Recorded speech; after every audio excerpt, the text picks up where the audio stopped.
আহি কিনে বোলে মানে উৎসাহ আনন্দিত হৈছোঁ। আৰু ইয়াৰে যিমানখিনি স্থানীয় ৰাইজ আছে আমি অনুৰোধ কৰিছোঁ যে আপোনালোকে এই যিখন দুৰ্নীতি দৰ্পণৰ ব্ৰাঞ্চ হ'ল তো আপোনালোকে ছাপোৰ্ট কৰিব, চব মানুহে সহায় কৰিব।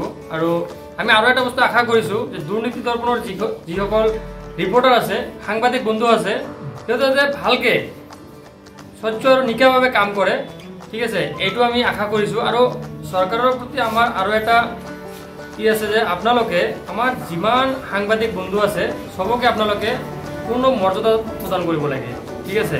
তো আমি এইটো চৰকাৰক ৰিকুৱেষ্ট কৰিছোঁ।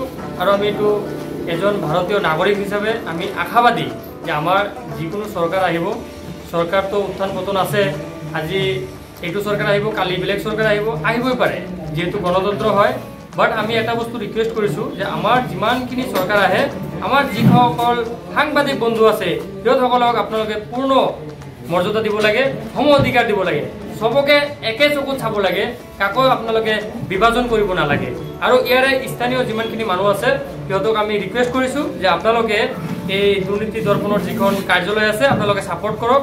আৰু আমাৰ লাষ্টত আৰু এটা কথা কৈছোঁ যে আমাৰ দুৰ্নীতি দৰ্পণৰ যিখিনি সাংবাদিক বন্ধু আছে আপোনালোকে যিটো সত্য ঘটনাবিলাক আপোনালোকে কেমেৰাৰ আগত দাঙি ধৰিব আৰু ইয়াৰ বাবে আপোনালোকে সৎ মনোভাৱ লৈ কাম কৰিব লাগিব।